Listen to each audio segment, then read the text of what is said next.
وعليه وسلم تسليما. اللهم صل وسلم وبارك على سيدنا ومولانا ونبينا محمد النبي الأمي الكريم وعلى آله وأصحابه أجمعين.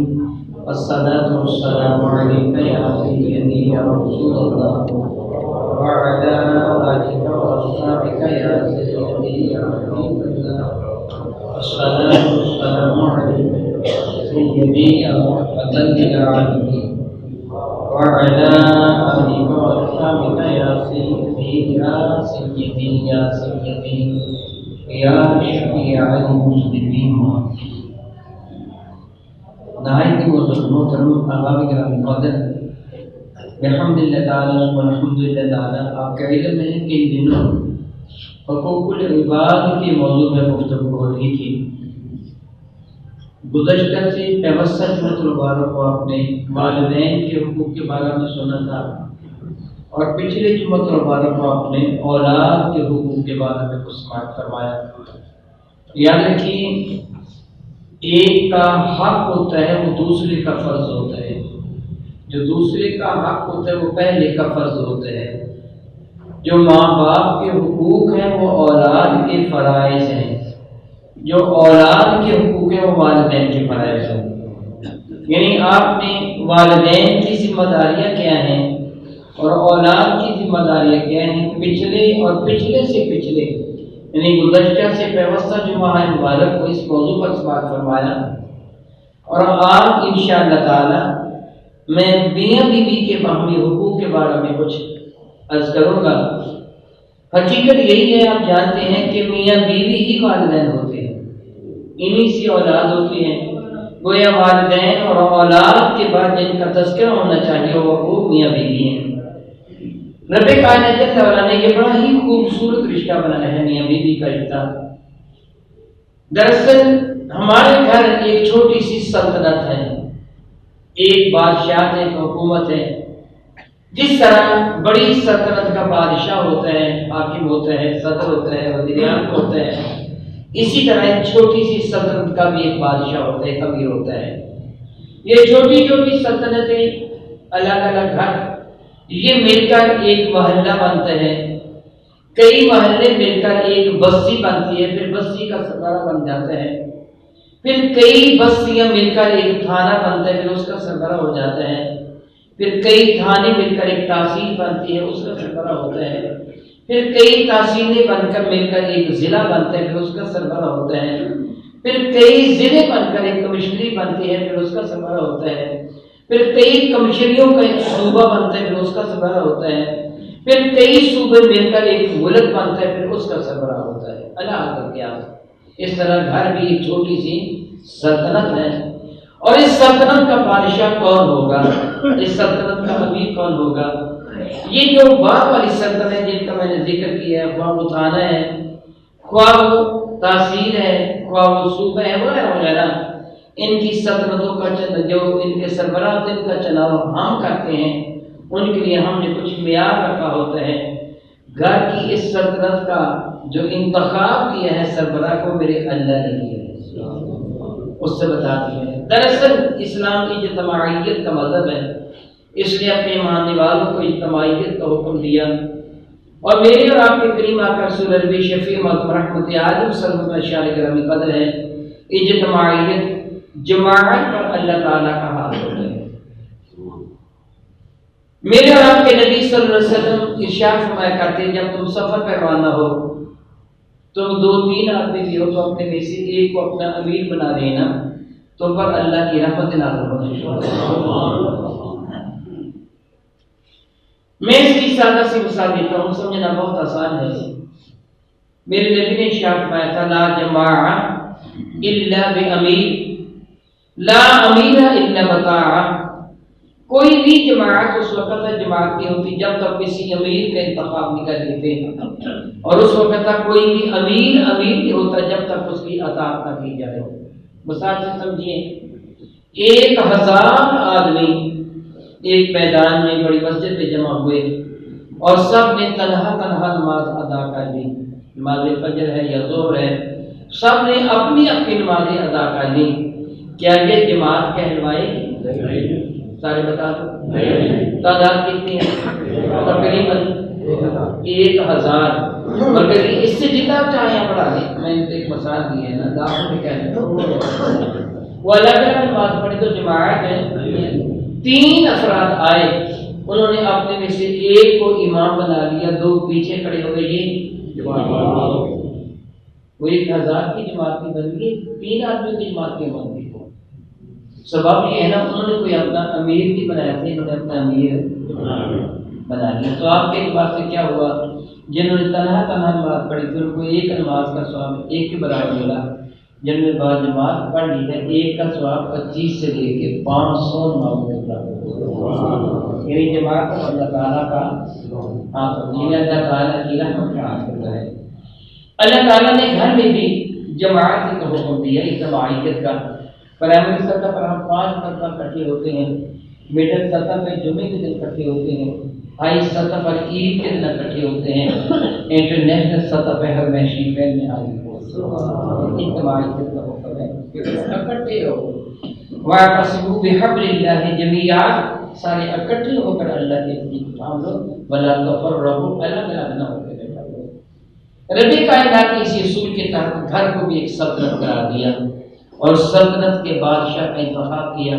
قرآن مجید فرقان کی سورۃ النساء کی 34 نمبر آیت میں میرے اللہ کا اشارہ گرامی قدر ہے، الرجال قوامون علی النساء. اب گھروں کی سلطنت کی بات ہو رہی ہے. اللہ فرماتا ہے میں نے مرد کو عورتوں پر حاکم بنا دیا. اگر سلطنت کا حاکم قانون ہے، باپ ہے اس سلطنت کا حاکم، اور باقی کیا ہے؟ رعایا. باقی کیا ہے؟ رعایا. اور وہ حاکم کب ہوگا؟ جب اس کی بات مان جائے گی. اگر آپ نے کسی کو اپنا امام بنا لیا مگر آپ اس کی بات ہی نہیں مانتے، وہ رکوع میں جاتا آپ سجدہ میں چلے جاتے ہیں، وہ سجدہ میں جاتا آپ اٹھ کے کھڑے ہو جاتے ہیں، قیام کر لیتے ہیں، کیا آپ اس کو اپنا امام مانا؟ امام کب ہوگا؟ جب آپ اس کی اطاعت کریں گے. اور جب تک اطاعت کریں وہ آپ کا امام ہے، امیر ہے. گویا جس گھر میں خاوند کی سربراہی ہے باقی اس کی اطاعت کرتے ہیں، یقین جانیے اس گھر پر اللہ کی رحمتوں کا نزول ہوتا ہے، خیر و برکت آ جاتی ہے. جس گھر میں مرد حاکم ہوتا ہے اس کی بیوی اس کے بچے اس کا حکم مانتے ہیں اور وہ ناجائز باتوں کا حکم نہیں دیتا. والدین بلا شک و شبہ عموماً ناجائز باتوں کا حکم نہیں دیتے. ہاں اگر ناجائز باتوں کا حکم دے تو لا طاعت لمخلوق فی معصیت الخالق. اب خامد کی نافرمانی اور کر سکتی ہے کہ اللہ کی نافرمانی میں کسی کی اطاعت نہیں کی جائے. سب سے بڑا حاکم تو اللہ تعالیٰ ہے. اللہ تعالیٰ کے حکم کے ساتھ اپنے خامد کی فرما برداری کی جائے گی. میرے اور آپ کے آقا تاجدار معظم شفیع معظم رحمت عالم صلی اللہ علیہ وسلم کا ارشاد کرم قدر ہے ان حاکموں کے لیے. میرے نبی فرماتے تم میں بہترین وہ ہے جو اپنے گھر والوں کے لیے بہترین ہے. میں اللہ کا نبی تم سب سے زیادہ اپنے گھر والوں کے لیے. میرے نبی کا جو انداز اپنے کشان مقدس میں تھا، جو طریقہ کار میرے کریم آقا صلی اللہ علیہ وسلم کا اپنے گھر والوں کے ساتھ تھا، وہ کوئی بھی اتنی نبی اور محبت اپنے اہل خانہ سے نہیں کر سکتا جتنی محبت میرے نبی فرماتے ہیں. میرے آپ کے کریم آقا صلی اللہ علیہ وسلم نے صحابہ کرام سے فرمایا تھا بتاؤ سب سے بڑا غیرت مند کون ہے؟ تو صحابہ نے کیا تھا اللہ اس کا رسول جانتا ہے. میرے نبی نے فرمایا تھا کائنات میں سب سے بڑا غیرت والا اللہ تعالیٰ ہے. سب سے بڑا غیرت مند اللہ تعالیٰ ہے. میرے نبی نے فرمایا تھا اللہ کے بعد میں سب سے بڑھ کر غیرت مند. اور پھر ایمان والے الحیاء من الایمان، حیا ایمان کا حصہ ہے. یاد رکھیے ایمان والا بے غیرت نہیں ہوا کرتا، دیوس نہیں ہوتا. ایمان والا ہمیشہ غیرت مند ہوا کرتا ہے. اس کے پاس غیرت کی ضرورت ہوتی ہے. حیا ایمان کا حصہ ہے. میں آپ کو یہ احساس دلانا چاہتا تھا کہ اللہ کے بعد سب سے بڑا غیرت مند کون ہے؟ بتا دیجیے، سارے بتا دو. ہمارے کریم آقا. اللہ کے بعد سب سے بڑا غیرت مند کون ہے؟ ہمارے کریم آقا. سب سے زیادہ حیا والا کون ہے؟ ہمارے کریم آقا. سب سے زیادہ عقل والا کون ہے؟ ہمارے کریم آقا. سب سے زیادہ سنجیدہ کون ہے؟ میرے کریم آقا. ان ساری عظمتوں کے باوجود میرے کریم آقا کا اپنے اہل خانہ سے انداز کیا تھا، اس کا اندازہ آپ کو اس بات سے ہو جائے گا۔ ایک سفر میں ہماری ماں سیدہ زاہدہ تو یہ بتایا، عائشہ صدیقہ رضی اللہ تعالی عنہ میرے کریم آقا رسول اللہ کی شفیع معتبرہ کے ساتھ ہم سفر تھی۔ میرے کریم آقا کی یاد کریمہ تھی کہ جب کہیں سفر کروانا ہوتے تو قرآن انداز فرماتے تھے امہات المومنین میں جس کا نام نکل آتا اسے ہم سفر ہونے کی اجازت مل جاتی۔ اس سفر میں حضرت عائشہ صدیقہ رضی اللہ تعالیٰ عنہ میرے نبی کے ساتھ تھیں۔ راستے میں ایک جگہ پڑاؤ کیا، رات کا وقت تھا، میرے کریم آقا فرمایا کہ اے عائشہ آؤ ہم دوڑ دیں۔ سبحان اللہ، ذرا غور کیجیے میری غیرت کیا کہے گی؟ میں لوگ بیٹھے ہوں، میں لوگوں کے ساتھ کہیں جا رہا ہوں، میں اپنی بیوی کو کہوں گا آؤ ہم دونوں دوڑتے ہیں، لوگ دیکھ رہے ہیں، میں کہوں گا نہیں، میری غیرت کو نہیں کرتی، مجھے حیا آتا ہے، مجھے شرم آتی ہے۔ اللہ کے بعد سب سے زیادہ غیرت مند نبی نے کیا عمل فرمایا، کتنا حسین انداز میرے نبی کا۔ مگر عائشہ اور ہم دوڑتے ہیں، حدیث مبارکہ ہے، صحابہ کو کیسے پتہ چلا؟ ان کے سامنے کیا عمل ہوا تو نہیں پتہ چلا۔ اتنی غیرت والے ہونے کے باوجود اپنے اہل خانہ کے دل جوئی کتنی فرماتے ہیں۔ حضرت عائشہ صدیقہ اور میرے نبی دوڑے، بڑا نبی کا مقابلہ کون کر سکتا ہے؟ میں نے طب نبوی میں بھی رہبر زندگی میں یہ لکھا ہے، میرے کریم آقا جب چلتے تھے تھوڑا سا آگے کو جھک کر چلتے تھے اور اس قدر تیز رفتاری سے چلتے تھے کہ صحابہ دوڑ کر حضور کے ساتھ ملتے تھے۔ میں نے کہا یہ نقل کیا ہے کہ ٹھیک ہے میں محدثین اکرام کا احترام کرتا ہوں، ان کے اشارے کرام قدر کی معاذ اللہ تعالیٰ میں معاذ اللہ تعالیٰ تکذیب نہیں کر سکتا، انکار نہیں کر سکتا۔ انہوں نے سچ فرمایا، میرے کریم آقا رسول اللہ ذرا تیز رفتار تھے، تیز قدم اٹھاتے تھے، مگر میرا ایمان و عقیدہ کچھ اور کہتا ہے۔ ہو سکتا ہے جب میرے کریم اپنا مبارک پاؤں زمین سے اٹھاتے ہوں گے، زمین کا اگڑا ٹکڑا بےتابہ پہ دوڑ کر کے نہیں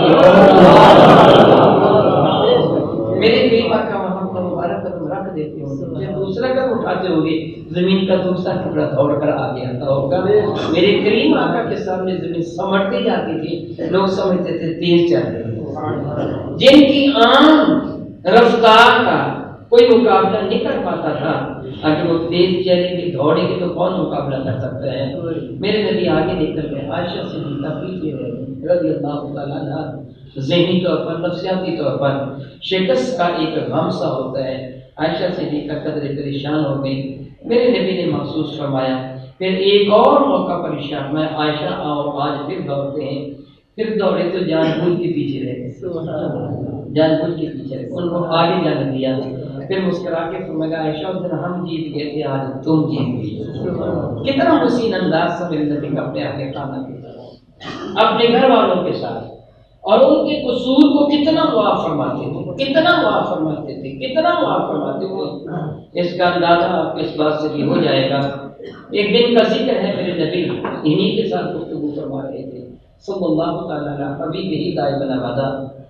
میرے کریم آقا عائشہ صدیقہ کے ساتھ میاں بیوی آپس میں باتیں کر رہے ہیں۔ اسی دوران حضرت سیدنا صدیق اکبر رضی اللہ تعالیٰ عنہ بارگاہ بے کسبنا میں حاضر ہو گئے۔ میرے کریم آقا رسول اللہ شفیع معظم رحمت عالم صلی اللہ علیہ وسلم نے حضرت عائشہ صدیقہ سے فرمایا عائشہ تمہارے ابا آ گئے ہیں، اب انہی کو بات بتاؤ، یہ ہمارے درمیان فیصلہ کر دیں گے، یہ ہمارے درمیان فیصلہ کر دیں گے، انہی کو بات بتاؤ۔ بات کیا تھی؟ حدیث مبارکہ میں میری نظر میں نہیں گزرا کہ بات کیا تھی، البتہ جب میرے کریم آقا نے حضرت سیدہ عائشہ صدیقہ کو فرمایا عائشہ تیرے ابا جی آ گئے ہیں، ان کے سامنے ذکر کر، یہ فیصلہ کر دیں گے۔ تو عائشہ صدیقہ نے جواب میں عرض کیا یا رسول اللہ آپ بتائیں، سچ سچ بتائیں، یہ عام معاملات ہم کہہ لیتے ہیں۔ میرے پاس کوئی دوائی لینے کے لیے آتا ہے نا تو کہتا ہے شاید یہ اچھی سی دوائی دیں، تو کیا میں بری دوائی دیتا ہوں؟ نبض کھان کی شاید اچھی طرح چیک کر لینا، اگر کوئی یقین ہی نہیں ہے میں اچھی طرح چیک کرتا ہوں تو میرے پاس لینے کی عادت ہے۔ اگر میں دوائی اچھی نہیں دیتا، لینے کی ہماری عادت ہے نا، ہم کیا لیتے اچھی طرح سے کرنا۔ عائشہ صدیقہ نے یہ کہہ دیا یا رسول اللہ بتا دیں، سچ بتا دیں۔ ابھی عائشہ صدیقہ کے کلمات مکمل ہوئے تھے کہ صدیقہ کو قریب کرے زناٹ کے دھار کا اور اپنی بیوی کے اتنے زور سے تھپڑ مارا تھا، بڑے کریم نفس تھے، بڑے حلیم الطبع تھے، دشمن کو بھی معاف کر دیتے تھے، لیکن آج اتنے زور سے تھپڑ مارا اپنی بیٹی کی چہرے پر کہ دانتوں سے خون نکلنے لگا، ان کی آنکھوں میں آنسو آ گئے، چیخ پڑی اور دوڑ کر میرے نبی کے پیچھے چھوٹ گئی۔ حضور نے ہاتھ پھیلا کر ابو بکر صدیق کو روکا، وہ مزید مارنا چاہتے تھے، میرے نبی ناراض، ابو بکر یہ تم نے کیا کیا، کیوں مارا ہے تم نے صدیقہ کو، کیوں مارا تم نے؟ حضور ڈانٹ رہے تھے، وہ صدیقہ کو رد کرنے لگے، اس جان کی دشمن نے یہ جملہ کیوں کہا کہ سچ سچ بتا دیں، کیا آپ کی زبان سے غلط نہیں کر سکتے؟ اس سے گستاخی کی ہے کہ جملہ کہتے کہ سچ سچ بتا دیں، یہ جملہ سے کیوں کہا ہے؟ اس سے چاہیے تھا کہ یا خدا آپ ارشاد فرما دیں، یہ جملہ سچ سچ بتا دیں، اس نے یہ جملہ کیوں کہا؟ میں برداشت نہیں کروں گا، میں اس کو ماروں گا۔ میرے نبی نے فرمایا ابو بکر اتنی جلدی ناراض ہو گئے، میں تو بڑی بڑی باتیں کرتا ہوں۔ ایک موقع پر میرے نبی نے ارشاد فرمایا جو خاوند اپنی بیوی کی باتیں برداشت کر لے گا، اس کو معاف کر دے گا، اللہ تعالیٰ سے حضرت یوسف علیہ السلام کی طرح سونے گا۔ یہ پر زلیخا نے بڑی زیادتی کی اور انہوں نے معاف کر دیا تھا۔ اور جو بیوی اپنے خاوند کی زیادتی پر صبر کر لے گی، اس کو معاف کر دے گی، صلح کر لے گی، اللہ تعالیٰ سے حضرت آسیہ بنت مزاحم کی طرف سوال کرتا۔ یہ آسیہ بنت مزاحم کون ہے؟ میں تھوڑا سا بتا دوں۔ فرعون کی بیوی آسیہ بنت مزاحم فرعون کی بیوی ہے۔ حضرت سیدنا موسیٰ کلیم اللہ کو نہر سے انہوں نے ہی نکالا تھا اور آپ کی پرورش کی تھی۔ حضرت موسیٰ کلیم اللہ پر ایمان نہیں آئی تھی۔ فرعون نے نہیں اس جرم کی پاداش میں کہ تم موسیٰ پر ایمان کیوں لائی ہو، آپ کے ہر جوڑ میں ایک ایک تیر لگا دیا اور آپ کو دھوپ میں ڈال کر سینے پر پتھر رکھ دیا تھا۔ اسی حال میں اب مرتبہ شہادت کا فائل ہو گئے ہیں۔ میرے نبی نے ان کی فضیلت بیان فرمایا تھا، قیامت کے دن جنت کے اندر جس محل کے اندر میں مصطفیٰ ہوں گا، آسیہ کا تو جس محل، یہ آسیہ عین کے ساتھ ہیں، الف مددار سین کے لیا، عربی میں آسیہ چٹی کو کہتے ہیں، ہم اپنی زبان میں آسمان کو تمنائی کو کہتے ہیں۔ میرے نبی نے فرمایا تھا کہ جو نہ حضرت آسیہ کے لیے فرمایا تھا قیامت کے دن جنت کے اندر جس محل میں میں ہوں گا، مریم بنت عمران حضرت عیسیٰ کی والدہ اور آسیہ بنت مزاحم وہ بھی اسی محل کے اندر ہوں گے۔ گویا جو عورت اپنے خاوند کی زیادتی برداشت کر کے اس کو معاف کر دیتی ہے، میرے نبی فرماتے کو آسیہ بنت مزاحم کی طرح اجر عطا کر دیتا ہے۔ میں اسی بات کے ساتھ باب میں ہاتھ کی اجازت عطا کی جائے گی، میرے نبی کا دیدار اس کا بھی مقدر ہو جائے گا۔ خدا کے کائنات جل جلالہ نے اس ننھی سی سلطنت، گھر کے حکمران اور اس کی رعایا کے حقوق و فرائض کا تذکرہ کرتے ہوئے ارشاد فرمایا الرجال قوامون علی النساء، اللہ نے مردوں کو عورتوں پر حاکم بنایا، کیوں؟ بما فضل اللہ بعضهم علی بعض، اس لیے کہ اللہ تعالیٰ جل وعلا کی سنت ہے کہ بعض کو بعض پر فضیلت عطا فرماتا ہے۔ یہ تقاضا فطرت ہے۔ اگر اللہ ایسے نہ فرماتا تو کاروبار دنیا ٹھپ ہو کے رہ جاتا، ہماری زندگی دو پر ہو جاتی، ممکن نہ ہوتا ہمارا زندگی گزارنا، مسلم مسائل کو سمجھنا ہوگا۔ وقت یہ اگر اللہ تعالیٰ سب کو بہت بڑے امیر بنا دیتا، سارے کے سارے ملوں کے مالک ہوتے، سارے کے سارے ارب پتی ہوتے، کسی کی دیوار گر جاتی تو کوئی دیوار بنانے والا مزدور ملتا؟ کیوں نہیں ملتا؟ سارے تو ارب پتی، ان کو مزدوری کرنے کی ضرورت کیا ہے؟ ضرور کا سبب کی تھی کسی کو غریب بنایا جائے، کسی کو امیر بنایا جائے تاکہ کاروبار زندگی چلتا رہے، یہ زندگی کا پہیہ چلتا رہے، کوئی کھیتی باڑی کرے، کوئی جوتے کاٹے، کوئی حل بنائے، جو کچھ کرے وہ کچھ کرے وہ کچھ کرے تاکہ وہاں مل کر ان کی زندگی خوبصورت بن جائے۔ اگر سارے امیر بنا دیے جاتے تو حال کون چلاتا؟ اب کو روٹی کہاں سے ملتی؟ اللہ کا فرماتا بما فضل اللہ بعضهم علی بعض، یہ اس لیے کہ اللہ تعالیٰ جل وعلا نے بعض کو بعض پر فضیلت دی ہے، وبما انفقوا من اموالهم، اور اس لیے بھی کہ خاوند اپنا مال اپنی بیوی بچوں پر خرچ کرتا ہے، یہ بھی پتہ چلے ذمہ داری اس کی ہے۔ یہ خاوند کیا ہے؟ گھر کا سربراہ، گھر کا امیر بادشاہ، اور باقی کیا ہے؟ میں ایک مختصر سا واقعہ کرتا ہوں. سیدنا فاروق اعظم رضی اللہ تعالیٰ عنہ جب ملک شام سے واپس تشریف لا رہے تھے تو آپ نے خیمہ دیکھا، خیمے کے اندر تشریف لے گئے. ایک بڑھیا عورت بیٹھی تھی جس کے چولہا جلا رکھا تھا اور چولہے پہ ہنڈی رکھی ہوئی تھی. غریب بچے رو رہے تھے، گر رہے تھے، بڑی شدت سے رو رہے تھے، دور پر ہو رہے تھے. سیدنا فاروق اعظم تو کیسے ہو رہے تھے، یہ بچے کیوں رو رہے ہیں؟ اس نے کہا کہ دراصل اے بھائی، یہ بچے بھوکے ہیں، ان کے پاس کھانے کو کچھ نہیں ہے. تو میں یہ ہنڈیوں میں کیا ہے؟ اس عورت نے روتے کہا کہ دھوکہ دینے کے لیے میں نے پانی ڈالا ہوا ہے، ان کو ابال رہی ہوں اور بچوں کو دھوکہ دے رہا ہوں. بیٹا یہ کھانا پک رہا ہے، لے کے جاؤ تاکہ یہ کسی طرح بھوکے سو جائے. فاروق اعظم رضی اللہ عنہ فرمائیں لگے اما اگر تیری یہ حالت ہے تو نے عمر کو کیوں نہیں بتایا؟ تو تیرا کو وظیفہ مقرر کر دیتا. اس نے بھرجس سا سلوک کیا. مجھے کیا ضرورت ہے عمر کو بتانے کی؟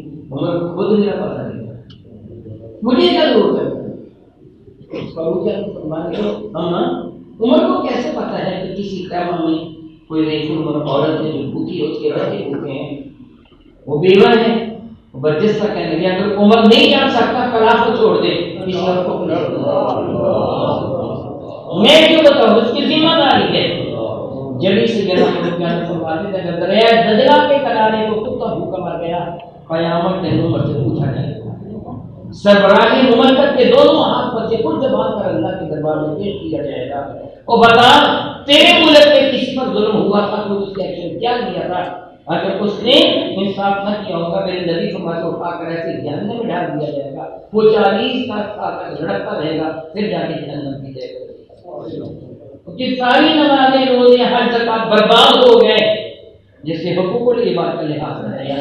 سیدنا فاروق اعظم رضی اللہ عنہ نے سنا تو فوراً اپنے کاشان مقدس میں آئے، اپنے غلام اسلم کو فرمانے لگے آٹا گھی متعلقہ اشیاء اٹھا میرے سر پر رکھ. کہنے لگا حضور میں نوکر موجود ہوں، غلام ہوں، آپ کیوں اٹھا رہے ہیں؟ سیدنا فاروق اعظم جواب میں فرمایا کہ مجھے بتا قیامت کے دن کی عمر کا بوجھ تو اٹھائے گا؟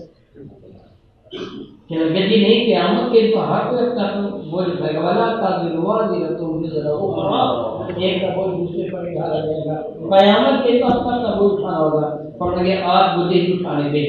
حضرت فاروق اعظم کھانا لے کے وہاں آئے، خود آگ جلا کے کھانا پر تیار کر کے ان بچوں کو عورت کو کھلایا. وہ بچے ہنسنے لگے تو کہتے اے اللہ میں تیرا شکر ادا کرتا ہوں جن آنکھوں نے بچوں کو روتے ہوئے دیکھا تھا انہوں نے ہنستے ہوئے دیکھ لیا. وہ عورت بلائیں دے رہی تھی، دعائیں دے رہی تھی. بوڑھی عورت اللہ کرے عمر کی جگہ تم امیر مومنین بن جاؤ، اللہ کرے تمہیں اللہ تعالیٰ امیر بنا دے، امیر مومنین. فاروق اعظم بات سن رہے ہیں، اسے فرمانے لگے اماں کیا تم مجھ سے راضی ہوگی؟ ہاں بیٹی میں تو اس سے بڑی راضی ہوں. 3 مرتبہ اقرار کروایا. پھر کہیں گے کیا جو تم مجھ سے راضی ہو کہ میری وجہ سے عمر کا قصور معاف کر دے گی؟ قیامت کے دن عمر کی گریبان سے تیرا ہاتھ تو نہیں ہوگا؟ کہیں گے بیٹی میں تیری وجہ سے میں عمر کو معاف کرتی ہوں. بار بار اقرار کروایا. پھر فرمایا صبح دربار خلافت میں آنا، تیری سفارش کر دی جائے گی، تیرا وظیفہ لگ جائے گا. اگلے دن دربار خلافت میں آئی تو دیکھ کر حیران رہی کہ میری نوکری کرنے والے خود امیر مومنین تھے. یہ ہے ذمہ داری. اللہ فرماتا ہے مردوں تمہاری ذمہ داری تم اپنے بیویوں کو کھانا کھلاؤ. عام طور پر مذہب پر جب کوئی بیوی اپنے کام کی شکایت کرتی ہے میں اسے یہی بات سمجھایا کرتا ہوں بیوی دیکھ تو سارا دن اپنے گھر میں بیٹھی ہوتی ہے، اگر امیر ہے تو اسی میں، غریب ہے تو پنکھے کے نیچے، بسود ادھر کم از کم چھاتی کے سائے تلے تو بیٹھی ہوتی ہے. تو جانتی کہ تیرا کام دن بھر ٹوکری ڈھوتا ہے، بیچارا سڑکوں پر کام کرتا ہے، اینٹ اٹھاتا ہے، گارا اٹھاتا ہے، دن بھر مشقت کرتے ہیں اور شام کو جو پیسے ملتے ہیں لا کے تیری طرح دیتا ہے. پھر تجھے اپنے کام کا شکر ادا کرنا چاہیے. کمائی ہو میں زیادہ کرتے ہیں تو گھر میں بیٹھی میرے وہ مشقت کر رہا ہوتا ہے، خود نہیں کھاتا بیچارا. گھر سے وہ باسی روٹی باندھ کے لے جاتا ہے، اس کے اوپر اچار کے ایک پان رکھ کے لے جاتا ہے، نلکے کا پانی پی کے گزارا کر لیتا ہے. جو کماتا ہے گھر نہیں آتا ہے، نہیں آتا، پھر اس کا شکر ادا. وہ تیرا خاوند ہے، اللہ نے اس کو تیرا حاکم بنایا، تیرا آقا بنایا۔ میرے نبی نے اعلان فرمایا تھا، سبحان اللہ تعالی، میرے نبی نے اعلان فرمایا تھا جو عورت مجھے ان باتوں کی ذمہ داری دے دے، وہ پانچوں وقت نماز ادا کرے، وہ اپنے خامن کی فرما برداری کرے، اپنی عزت و ناموس کی حفاظت کرے، قیامت کے دن جنت کے جس دروازے سے چاہے داخل ہو۔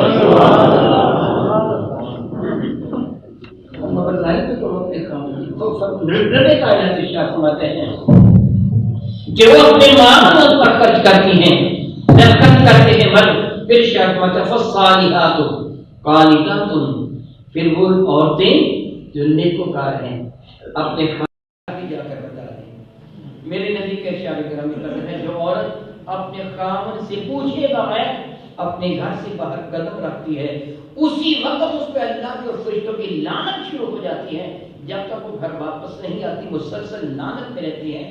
اس حال میں مر جائے گی تو سوچو اس کا حشر کیا ہوگا۔ ملعون بنی، خاوند کی اجازت کے بغیر گھر سے باہر نکلنے کی اجازت نہیں ہے۔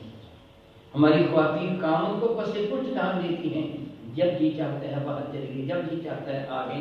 معاذ اللہ تعالیٰ سبحان اللہ تعالیٰ، بلکہ میری کریمہ کا کہ ایک اور شاعر گرامی کر رہا ہے، بات تو آئی آتی ہے، مگر میرے نبی نے فرمایا خاوند اپنی بیوی کو بلائے، وہ آنے سے انکار کر دے، رات سال میں گزرتی کہ پوری رات اس عورت پر اللہ کی لعنت نازل ہوتی رہتی ہے۔ خاوند کا حکم کیا فرماتا ہے؟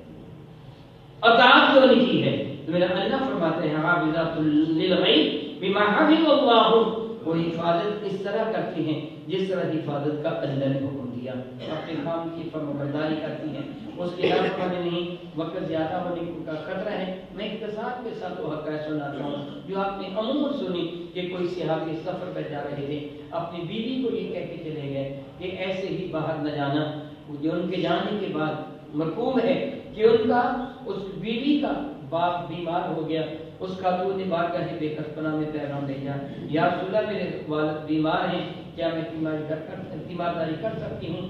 میرے نبی نے اپنی شان کریمی کے لائق اپنے اختیار سے کام نہیں کیا، قیامت تک کے لیے قانون بنانا تھا، فرمایا کہ اپنے خاوند کی فرمانبرداری کر۔ بیوی نہیں گئی، یعنی بیٹی اپنے باپ کی تیمارداری کے لیے نہیں گئی، حتیٰ کہ باپ مر گیا، کہا کہ چہرہ دیکھ لو، اس اور لڑکی کو پیغام بھیجا گیا، اس سے 62 سال کے بعد میں پیغام بھیجا گیا، رسول میرے ابا جی مر گئے ہیں، کیا میں چہرہ دیکھ سکتی ہوں؟ میرے نبی نے فرمایا اپنے خاوند کی اطاعت کر، پھر دفن کر دیا گیا اس کے باپ کو۔ وہ نہیں گئی، خاوند آیا گھر میں کو راہ بچا، رو رہی تھی، پوچھا کیوں رو رہی ہو؟ اس سے سارا واقعہ بتا دیا، ایسے ایسے کر کے ہوا۔ اب خاوند ڈر گیا کہ حضور ناراض ہو جائیں گے، بیوی پر میں نے ظلم کیا ہے، زیادتی کی ہے، میرے قریب ناراض نہ ہو جائیں۔ دونوں میاں بیوی بارگاہ ساتھ مانتے حاضر ہوئے اور خاوند نے کہا یا رسول اللہ میرا یہ مقصد نہیں تھا کہ باپ کے گھر بھی تو نہ جائے گی، میرا تو مقصد ویسے تھا کہ ایسے ہی بازار میں گھومنے کے لیے نہ چلی جانا، میں نے اس کو اس لیے منع کیا تھا۔ میرے قریب نے فرمایا اس کی اس اطاعت کے صدقہ سے اللہ نے اس کے باپ کا جنت میں مقام اگر وہ اپنے باپ کی تیمارداری کے لیے آپ بھی جاتے تو کون سی شفا لے کے جاتا ہے؟ اگر مرے ہوئے باپ کا چہرہ دیکھ کے تو کون سی زندگی مل جاتی؟ مگر اس کی اس اطاعت نے باپ کے درجے بلند کر دیے، اس عورت کے درجے بلند کے لیے۔ تو رب ذکری کی شاہ فرماتے ہیں واللاتی تخافون نشوزہن فعظوہن واہجروہن فی المضاجع، تو جو عورتیں اگر وہ نافرمانی کریں تمہیں خطرہ ہو یہ ہماری نافرمانی کرتی ہیں، ان کو ان کی خوابگاہوں میں الگ چھوڑ دو۔ میں ضمن ایک بات کہوں گا، میرے نبی کی سنت ہے، کوشش کیجیے گھر میں سارے اکٹھے بیٹھ کے کھانا کھایا کیجیے، کوشش کیجیے بیوی اور خاوند اکٹھے بیٹھ کے کھانا کھائیں، محبت میں بھی اضافہ ہوتا ہے، اللہ کی رحمت کا بھی نصیب ہوتا ہے۔ اور پھر جب آپ ناراض ہو جائیں گے اس کے پاس ساتھ بیٹھ کے کھانا نہ کھائیں گے اسے احساس ہوگا۔ بچوں کے ساتھ آپ بیٹھ کے کھانا کھاتے ہیں، جس دن آپ نہیں بیٹھے ہوں گے دسترخوان پر، بچے بیٹھے ہیں، وہ کہیں گے ابو کیوں نہیں آ رہے، ایک احساس ہوگا نا، ہو سکتا ہے وہ آپ کو منائے، وہ منائے تو اللہ تعالیٰ جل وعلا کیا ارشاد فرماتے ہیں کہ اگر وہ نافرمانی کریں ان کو ان کی خوابگاہوں میں ان کو علیحدہ کر دو، دوسرے کمرے میں جا کے سو جاؤ، اس کے ساتھ بیٹھ کے کھانا کھانا بند کر دو، اسے یہ سزا دو۔ میرے کریم آقا رسول اللہ نے فرمایا پہلے فاعظوہن، ان کو نصیحت کرو، میرے نبی کی حدیث سے سناؤ، کہ اگر تو نے میری نافرمانی کی تیری نماز تک قبول نہ ہوگی. فاعلوہن، ان کو نصیحت کرو. پھر فرمایا مہجروہن، نصیحت بھی نہ مانو پھر ان کو علیحدہ کر دو. پھر مضاجع ان کے خوابگاہوں میں. وَاضْرِبُوهُنَّ، پھر بھی وہ نہ مانے تو ان کو تم سزا دے سکتے ہو، مگر میرے نبی نے چہرے پر مارنے سے منع کر دیا اور ایسی سزا دینے سے منع کر دی جس سے جسم پر نشانات پڑے. میرے نبی نے فرمایا کیا ہوگا، پہلے تو اس کو مارے گا پھر اسی کے ساتھ پیار کرے گا. پہلے احتیاطی کام لے. میرا اللہ فرماتا ہے فَإِنْ أَطَعْنَكُمْ فَلَا تَبْغُوا عَلَيْهِنَّ سَبِيلًا، اگر تمہاری اطاعت کر کے صلح کرنا چاہیں تو انکار نہ کرو، پھر بہانے تلاش نہ کرو، مان جایا کرو، پھر صلح کر لیا. حضرت سیدنا سلیمان کی خدمت میں حدود ہاتھ ہوا تھا، واقعہ تو آپ جانتے ہیں، سنا ہوگا آپ نے. وہ غیب کا میں حدود کہا ہے، وہ غصہ میں تھے، فرمانے کہ وہ آئے گا تو میں اس کو سزا دوں گا، اس کو میں ذبح کر دوں گا. وہ کہاں گیا ہے؟ میرے دربار عالیہ سے. ہدہد آیا، اسے پتہ چلا تو حاضر ہوا اس حال میں کہ اپنی چونچ بھی زمین پر لگ رہا تھا، اپنے دونوں پر بھی ٹرکائے ہوئے تھے. وہ اس طرح عاجزی کے ساتھ آگے بڑھا. سلیمان علیہ السلام غصہ میں تھے، آپ نے اس کے سر کو پکڑ کر اپنی جان کھینچا. پوچھا کہاں گیا تھا؟ ہدہد تھا، اللہ کے نبی کے دربار میں تھا. ہدہد نے اسی طرح سر جھکایا کہ حضور آج میں آپ کے حضور حاضر ہوں، کل آپ نے اللہ کے حضور حاضر ہوں،